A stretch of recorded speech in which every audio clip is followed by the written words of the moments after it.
They're about to find out. For added leverage, Jimmy straps his fishing pole to a special harness around his waist. As his buddy rolls tape, Jimmy hooks a feisty 300-pounder, more powerful than anyone could have imagined. Next thing I know, in a split second, he went over, and I felt horrible. It was bedlam. We were all in shock. We didn't know whether he was going to come up or not. As the sharks circle the boat, the question remains unanswered. How can I go back and tell the family who's going? No, I'm an uncle. I should have done something. Finally, some movement in the water. It's Jimmy. You could tell that he was fighting for his life. He was in trouble. There's no doubt about that. To make matters worse, Jimmy pops up right next to the tuna head. New sharks all over the place. They were in a feeding frenzy, and I thought for sure that Jimmy was going to be eaten alive. What's more, Jimmy is still attached to the frenzied shark on the end of the line. It's the scariest thing. If the shark decides to go to the bottom, that's where you're going. With no time to lose, Thomas Meany takes charge. I said to myself, I have to do something here. I have to jump into action here because I could see the captain could not get a grip and could not pull him over the boat. So I pushed the captain away. It's now a tug of war, with the shark pulling one way and the crew pulling the other. Finally, with one mighty yank, Jimmy is hauled on board. I'm laying on the bottom of the boat. I'm like, I can't believe it. I didn't think I'd ever see this boat again. I can't believe I'm still alive. I know I should have taken insurance policy. I think I was more relieved than he was. It was like losing somebody and getting them back, snatching them from death.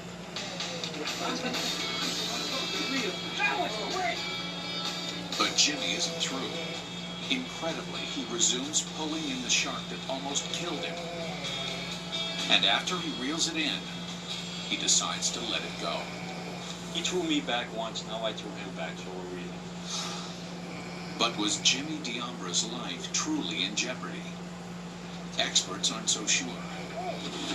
I'd be afraid too if I fell overboard and I was surrounded by sharks. But was he in any real danger? That's hard to say. I think Jimmy was in far, far more danger of drowning than he was of ever being bit by a shark. I think his fall into the water probably scattered those sharks and they took off when they heard a big splash, and he just had to make it back to the surface and not drown. The biggest misconceptions are that if sharks are feeding and you fall into the water, they're going to attack you. In most cases, their goal is to try to escape. Blue sharks they're puppy dogs of the sea. They're not really aggressive. Try telling that to Jimmy D'Ambra.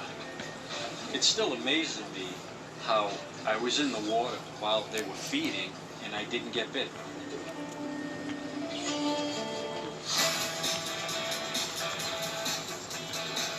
But you don't have to be swimming with sharks to get smoked by a fish. Remember that marlin that speared Stephen Schultz? Well, he's got a cousin, the blue marlin, that feels just as nasty about getting hooked. Meet Stuart Campbell, a big game fisherman who holds most of the blue marlin fishing records. I think the Atlantic blue marlin is the most exciting fish in the world, from the standpoint of speed and stamina and strength. Here on the island of Madeira off the northwest coast of Africa, legendary angler Stuart Campbell and his crew are trying to break a world record.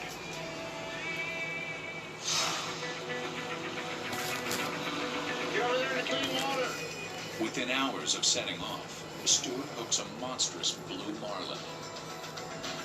It was definitely over the record, which was 800 and some pounds at the time. Wireman Charles Perry stands to Stuart's right, working the guide wire or leader. His job is to help pull the marlin in toward the boat.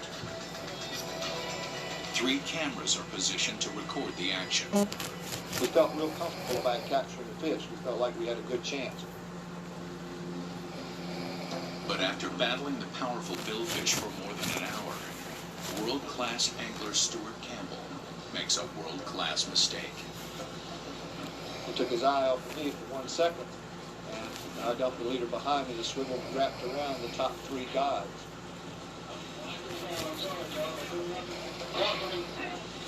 And of course, when he saw it, he reached up and tried to get it out, but it all happened so quick.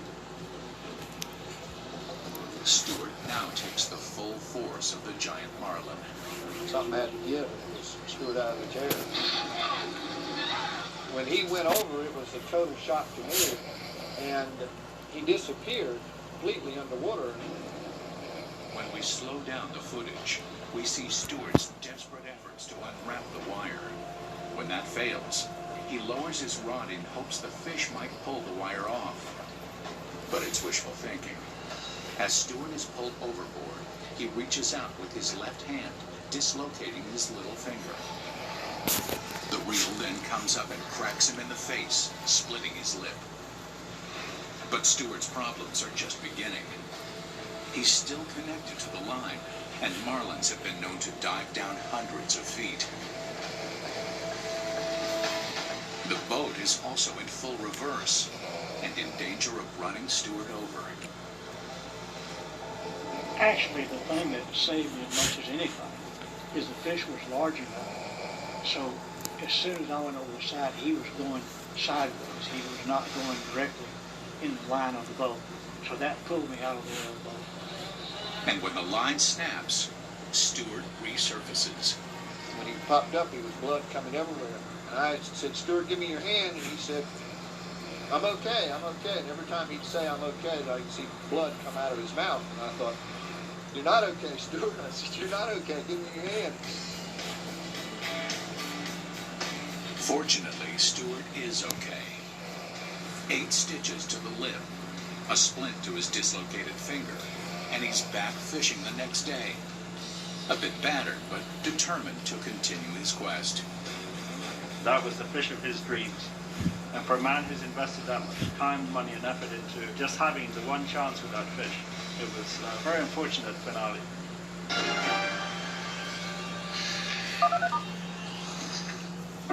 I joined the Army after 9/11. I went to Baghdad, Iraq. 2 anti-tank mines, blew my Humvee up. At the explosion, I suffered a closed head injury, a traumatic brain injury, burns 60% of my body.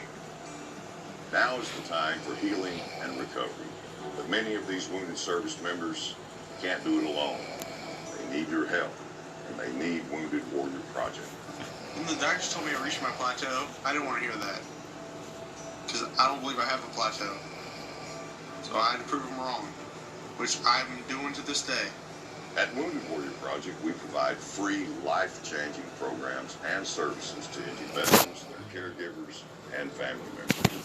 Wounded Warrior Project's been phenomenal as far as providing assistance for Jason. I'm asking you to join us with your gift of just $19 a month.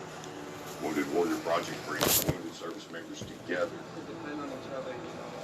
It's just these vets being themselves, no matter what their disability is. So Jason can go, and even with his traumatic brain injury, he's come so far. I've seen with my own eyes the difference Wounded Warrior Project can make. I promise you, your gifts are going where the need is greatest. The Wounded Warrior Project has helped me more than I could ever imagine. They've really been there to support me, and I can't possibly thank them enough. Please call or go online with your gift of just $19 a month, and we'll send you this Wounded Warrior Project blanket as a reminder of the difference your gifts are making and as a way of saying thank you for your dedication and support. I am living proof to never give up, and I will never give up. Please call Wounded Warrior Project or go online with your gift right now. If you love everything about where you live except super slow internet, we've got good news. Introducing Viasat Fast for All Home Internet. With unlimited data, you can download or stream your favorite shows, movies, and sports on all your devices. Now everyone in your home or business can tap into super fast internet. Call Viasat today at 1-888-671-1211. Upgrade now to much faster internet. In fact, Viasat is 3 times faster than typical DSL. Get Viasat now and we'll guarantee your price for 2 full years. Everyone watching this commercial can now get super fast internet. Call now and get the perfect plan for you and your family. Plus, you get free standard installation that's fast and easy. Go to getviasat.com or call 1-888-671-1211 to sign up today or visit your local Viasat retailer. Viasat, fast for all, is here. Best Fiends. Collect JoJo and tons of other cute characters. Solve thousands of fun puzzles. Download Best Fiends for free today. That's friends without the R. Best Fiends.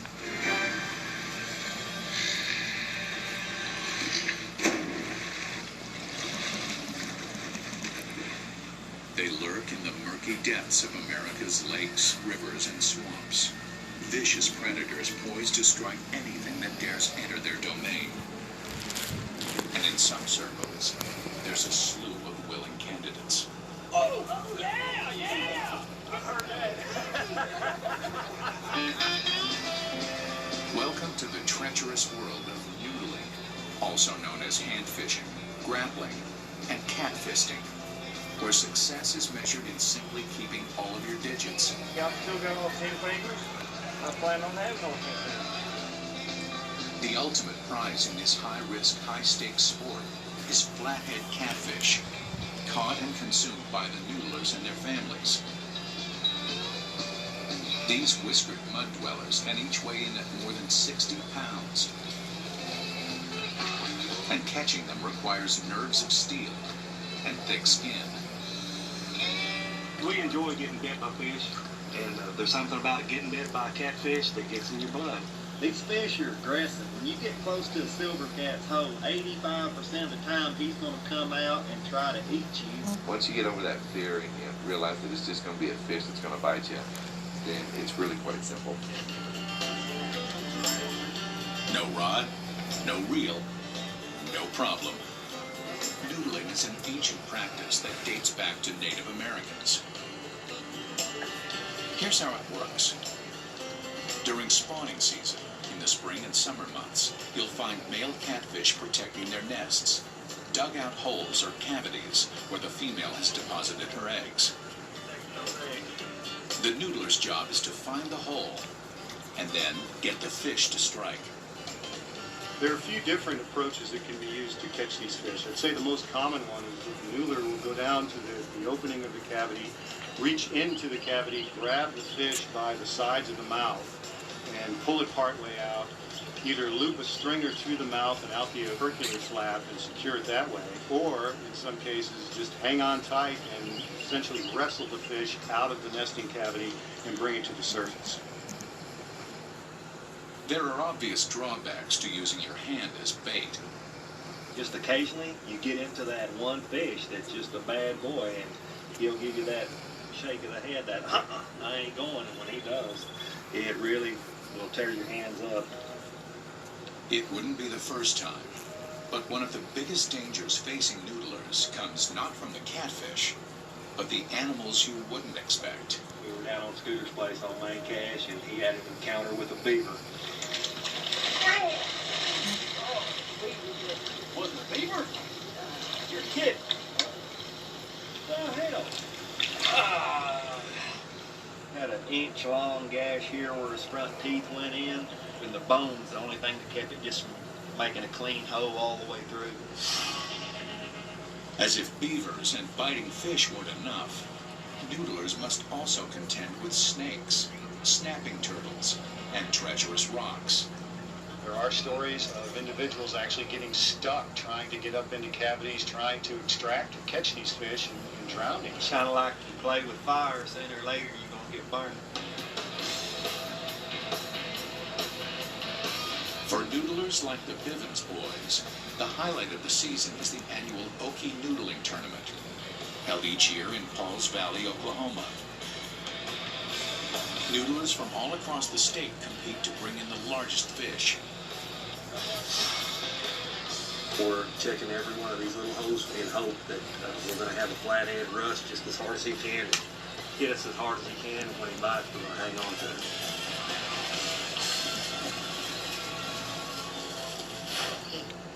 20 miles away, Dave Baggett leads another team of noodlers. So we just kind of flew around right. I know it's right in this area. Right here. Well,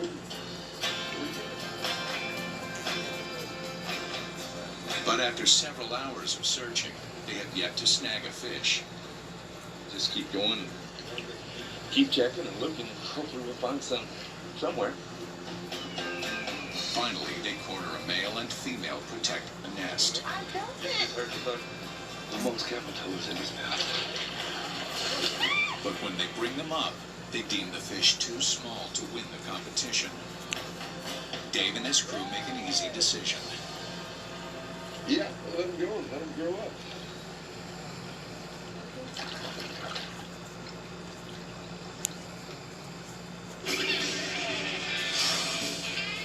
Three hours away in Paul's Valley, the noodling tournament is in full swing.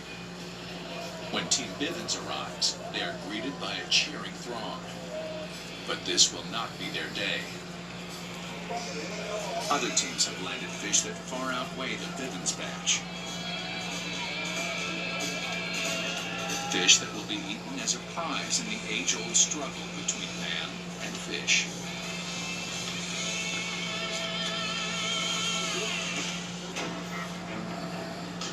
Next, a snorkeler becomes human bait when a pilot whale drags her 30 feet underwater. My whole life went in front of me in microseconds, and I realized I'm not getting out of here.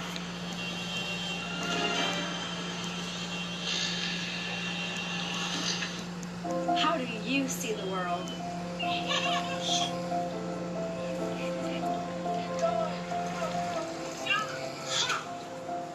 At Shriners Hospitals for Children, we know that changing how you see things can turn them into everyday miracles. Like riding my bike. Breaking boards. Swimming. Playing soccer. Hugging my mom. Every day for over 90 years, Shriners Hospitals for Children has been sending love to the rescue, regardless of a family's ability to pay. At their 22 locations, they are leading children's medical research with breakthrough innovations for kids right in your community. But this life-changing care is only possible because of support of people like you. When you visit loveshriners.org and give just 63 cents a day, you're showing that you care. Will you join us in helping children in need? When you call today, we will send you this adorable Love to the Rescue blanket as a thank you and a reminder of how you are helping a kid like me. Only 63 cents a day is all it takes to give an everyday miracle to a kid like me, and me. And me. And me. And me. Because of you, we see miracles like these happen every day. Your gift can change a child's life forever. Because everybody, everyone could use a miracle. Your gift, no matter how small, can help a child like Catherine today. Thank you. Thank you. Thank you. Muchas gracias. Thank you. Thank you for giving. You can help create an everyday miracle today. Please, call or go online now. If operators are busy, please call again or give right away at loveshiners.org.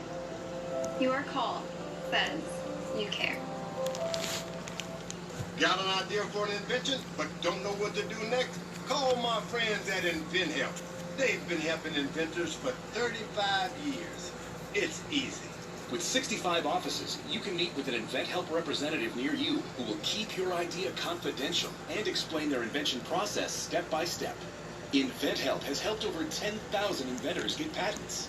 And they offer 3D animations and prototyping services to help demonstrate your idea.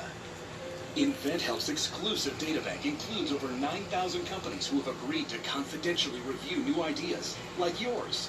Your idea deserves a chance. Don't wonder what to do next. Step into the ring and take your best shot. Put InventHelp in your corner. Take action and get the help you need from InventHelp. Call today for free information. 800-625-6353. That's 800-625-6353. Log cabin lovers deserve the best. Visit eloghomes.com to see hundreds of spectacular log cabins. Register now at eloghomes.com and qualify for an additional 25% off and free handcrafted options. Every year we ask for a machine once. Then I found Fracture. Fracture makes beautiful prints on glass. Just upload the photos. And you can make them super tiny or gigantic. What's your favorite? Visit fractureme.com and save 15% today. This is Elvenar, a mystical world waiting for you to build your own unique city. Invite ancient friends, the dwarves, fairies, and orcs, to ensure growth, wealth, and peace for your new home. Elvenar, available in the App Store and at elvenar.tv. Play now for free. This is Quest.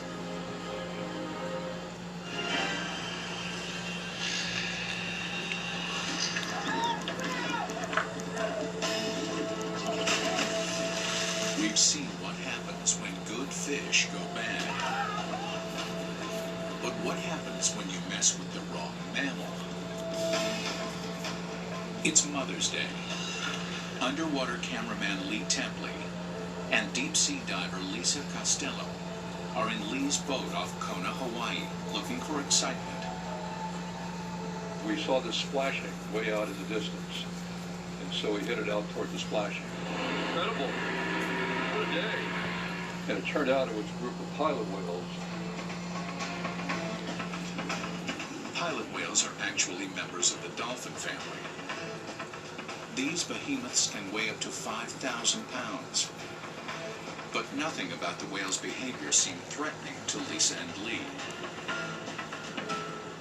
We slowed down and they slowed down, and we stopped and they stopped, and Lisa was very anxious to get into the water. Might scare them away, like camera ready before going in. The problem is a lot of times people underestimate marine mammals, particularly whales, and they think of them as kind, caring, nurturing sorts of animals, but they're also very good predators. With no air tank to rely on, Lisa must stay close to the surface. But that doesn't keep her from boldly interacting with one of the whales. And I looked in his eyes, he looked at me, and I went above the water, and he went above the water. And I went down, and we did this bobbing eye contact thing for a while. And then I thought, wow, I'm really connecting with this whale. She reached out and touched the pilot whale, and eventually got her body right up on the pilot whale's back. And I was really concerned that something unpleasant might happen.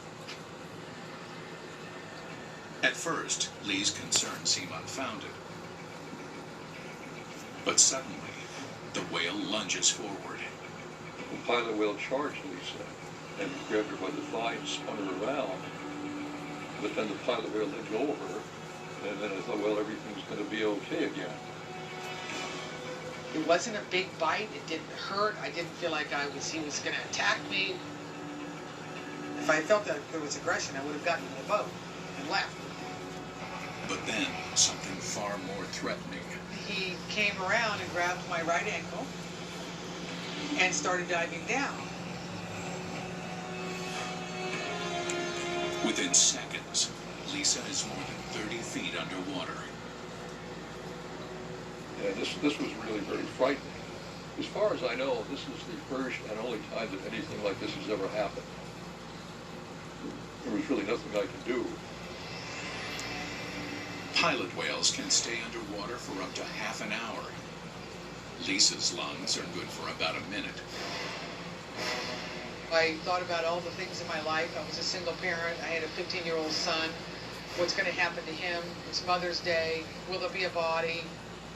Despite these thoughts, Lisa manages to keep her composure, even as the whale maintains its powerful grip. I realized I was down to seconds. I mean, I knew I was really running out of time, and I still did not want to react in an aggressive manner. I gently touched his eye and I said, I'm in trouble, pal. I need some help here. And the pilot whale held her at a considerable depth, and thought you were going to die for sure. So I was praying that the pilot whale would let her go. What happens next defies all logic. The whale begins swimming toward the surface. About the last 15 feet, he just bolted me up to the surface as though he knew I had no oxygen. I remember going, oh, air, air. And all I did was breathe really, really hard. I'm going to get you. Come on, I'm going to get you. Remarkably, Lisa suffers no permanent injuries. I never felt like this whale wanted to harm me, wanted to drown me, wanted to kill me. It was more, who are you? Can you play? Can you play with us? Experts have differing opinions. In the end, she was let go and she survived this encounter.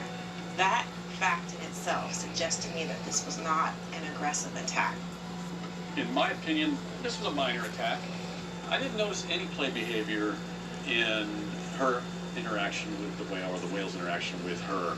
I think it was strictly interpreted as an intruder into their pod that needed to be removed. And what of the whale's rapid ascent? As I observed the video, I noticed that there was a large bubble train leaving the animal. And that would tell me that the animal wasn't prepared for a deep dive. He was only going to go as far as it took to remove the person from the pod and then go up for his breath. And luckily, it coincided with the same time frame that she needed a breath of air, and she was very lucky.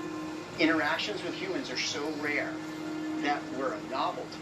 They don't even know what we really are. And they may come over and they'll kind of check us out and see what we're all about. But after each encounter, we don't know how that will change the animal's behavior. Whether they become less frightened of humans, more frightened of humans, or just investigatory. In most cases, they probably realize they're larger and they could easily inflict harm to us if they wanted. But the fact that they're not means that we're kind of probably inconsequential to them. Photographer Lee Tapley was held responsible for Lisa's actions and fined $10,000. But after a 3-year legal battle, all charges against him were dismissed. My first role, whenever I'm out in the field as a scientist, expect the unexpected, because that's probably what's going to happen. And in this case, that's what happened.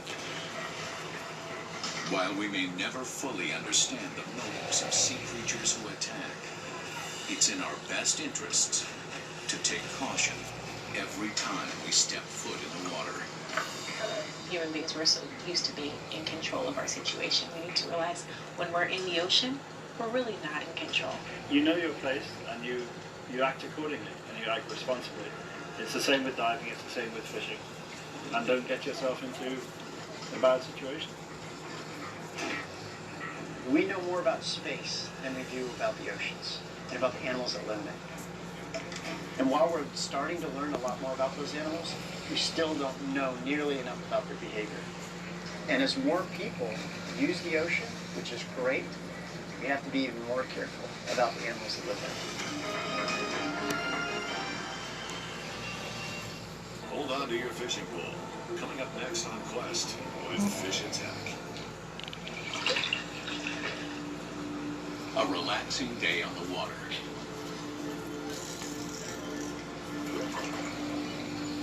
But sometimes things go wrong.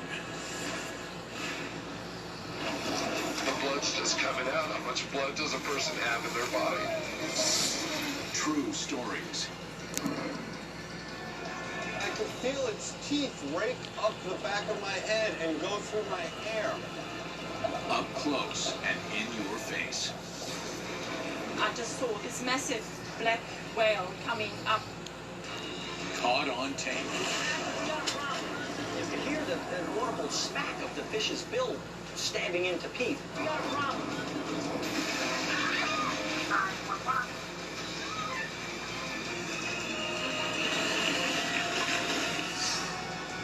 When fish attack. 2.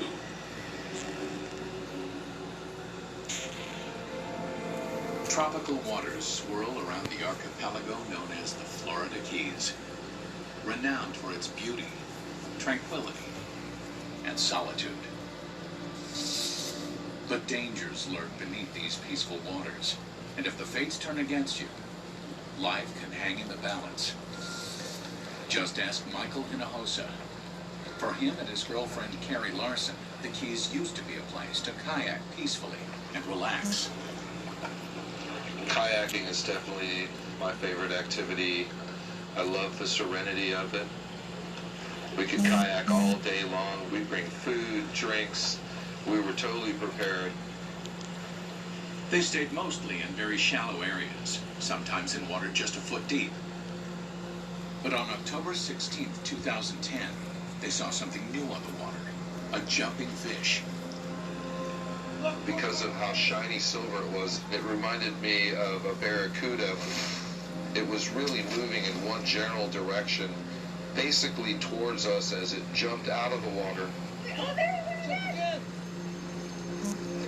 After it jumped the third time that I saw it, it sort of disappeared. We were both scanning the horizon for it, hoping to get another glimpse of it jumping again.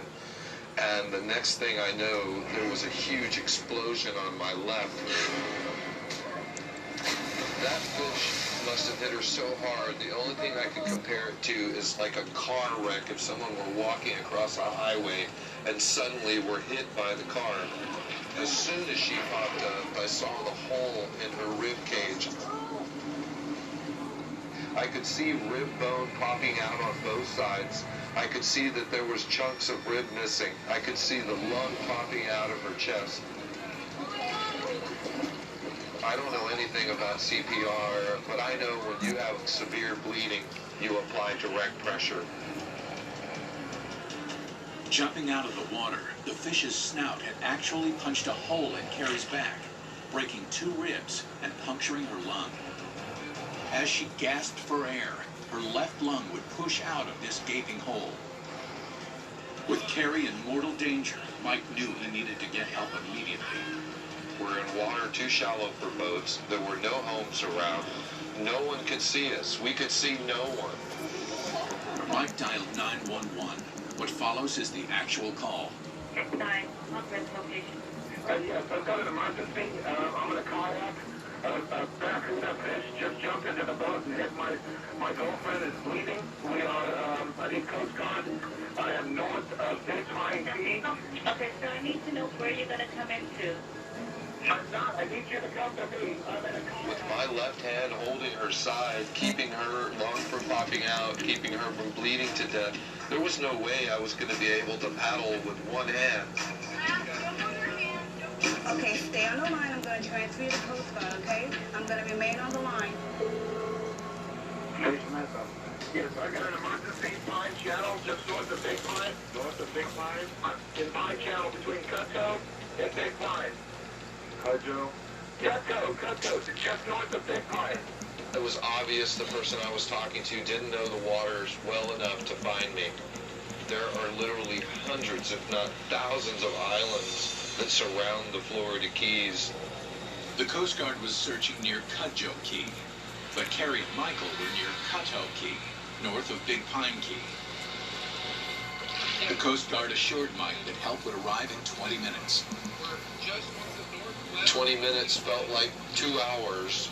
I called back. I started getting more and more angry with the people on 911 as to why they weren't here yet. I'm holding the life in my hands. I'm keeping the blood and everything inside her right now. Tell me what geographically around. We're not Cutco. The wound was so bad that I was positive she was going to die before anybody could get to us. You know, I was damn near sure that you just don't bleed like that. You don't have a hole in your chest like that and live. The blood's just coming out. How much blood does a person have in their body? When the fish shattered the 2 ribs, shards of bone punctured Carrie's lung, producing massive bleeding in the chest cavity. Carrie, who'd worked as an EMT, had a good idea of just how bad it was. Listen to me. I'm an EMT, and if I don't get something here within the next 5 minutes, I don't know what you're going to find. A radio alert was answered by towboat operator Kevin Freestone. I hopped in the boat at my dock and came here to Dolphin Marina.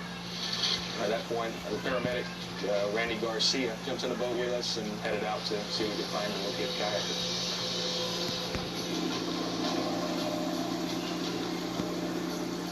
But access to the shallow kayaking areas would not be easy. Kevin's twin-engine boat required a water depth of several feet. Back there in the backcountry, the draft or constraint as far as how deep a water you can be in, 3 feet's usually a good number. I know my boat really shouldn't have been back there that day. Things were getting worse for Carrie and Michael. It had been 41 minutes since they first contacted 911.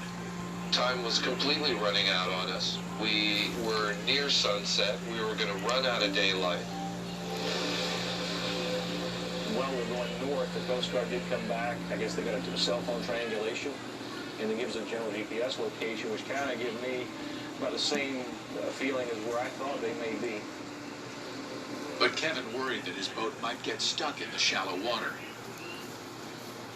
The tides were very low, which means that there's a lot of real estate poking out of the water out there. It's so shallow, if I came off the plane, I would never get back up again. Michael placed a final call to 911. A few minutes later, he spoke directly with Kevin on the rescue boat. I said, Captain, you need to get here as fast as you possibly can. She's bleeding to death. She's got a punctured lung. Today's the day you're going to save a life. As I'm going across that line, the motor started knocking due to an over-rev. We had them trimmed up so high, we were over-revving the motors, blew the engine.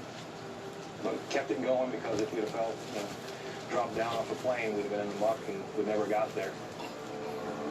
I could hear his engines racing up, and the next thing I know, I saw him come into our field division, and he let me know that he spotted us and he was on his way. We pulled alongside of her. Our motor sank in the muck about 2 feet. So my boat was disabled at that point. When they pulled up, they were in shock as to what they found. They didn't realize the gravity of the situation, the damage that had been done to Carrie.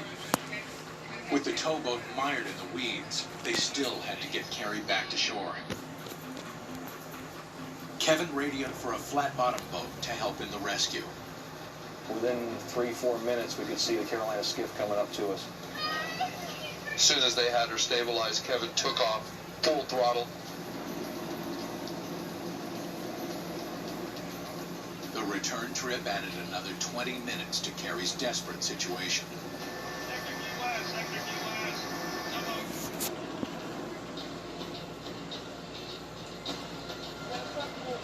Finally, more than an hour after Michael had called 911, they reached shore. When we pulled up to the dock, and I see like a dozen personnel there, I just kind of staggered back out of the way and just kind of fell apart. As the medevac helicopter took Carrie north to a trauma center in Miami, Michael was convinced he would never see her again. I just still believe that it was too late. Too much time had passed. Nobody loses that much blood and still survives. Against all odds, Carrie pulled through. She remained in the hospital for 9 days. While I was in the hospital, the surgeon came in and explained to me how he had to remove a large section of the rib because it was shards in my body that he was picking out. The surgeon told me there's 20 documented cases in the history of medical journals, this sort of thing. She's missing this rib right here, so there's torn muscles and tendons and nerves and everything right in this area. The fish had jumped in a high arc to get over the back of the kayak seat and essentially stabbed Carrie. Her injury was described as a puncture wound. What kind of fish could inflict such a devastating injury? Carrie and Michael had identified it as a barracuda. But Dr. Ray Wilson, a professor of marine biology, doubts that a barracuda could have caused this type of puncture wound. I have a head here of a great barracuda from a reef area, so it's got pretty intimidating teeth, but it's got a blunt snout. So to puncture with a snout like this, I think would be fairly difficult. But there's another type of fish that lives in the same area called houndfish. It has a very long snout, and these fish can get to be up to 5 feet long and launch from the water with some pretty good speed. Carrie's experience is very similar to another attack that also took place near Big Pine Key back in the year 2000. Stephanie Mittler was standing in shallow water when a fish leaped up and struck her in the neck.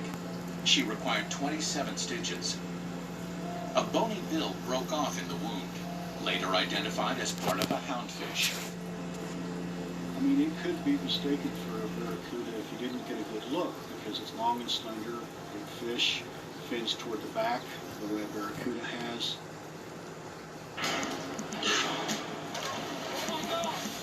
Whether barracuda or houndfish, Carrie was severely injured and is lucky to be alive. I'm just glad things turned out the way they did. I'm glad that she's alive. And it's changed my life. It's changed who I am. It made me realize what's important. And what's important is the person closest to you. Next, two divers come face to face with a great white. The shark was fully inside the cage. I'm just thinking, it's over. And they're yelling, get him out, get him out, get him out. And later, a 300-pound marlin strikes back. The marlin jumped right into the side of the boat. When fish attack.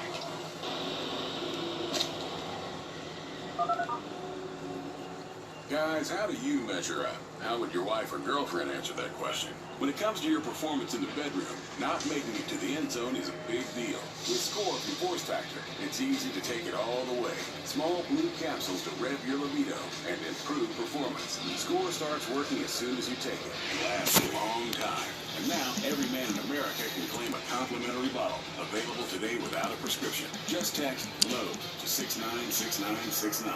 Score is on the rise at retailers everywhere. For good reason. Its key ingredients ignite desire and get your blood flowing when and where you need it most, helping to increase vitality and maximize physical response. It's no wonder thousands of men trust Score to fuel their performance. If you aren't measuring up, do something about it. Just text LOAD to 696969 to claim your complimentary bottle. If Score's results are too strong, please discontinue use. That's LOAD to 696969. Look, this isn't my first rodeo. And let me tell you something. I wouldn't be here if I thought reverse mortgages took advantage of any American senior. Or worse, that it was some way to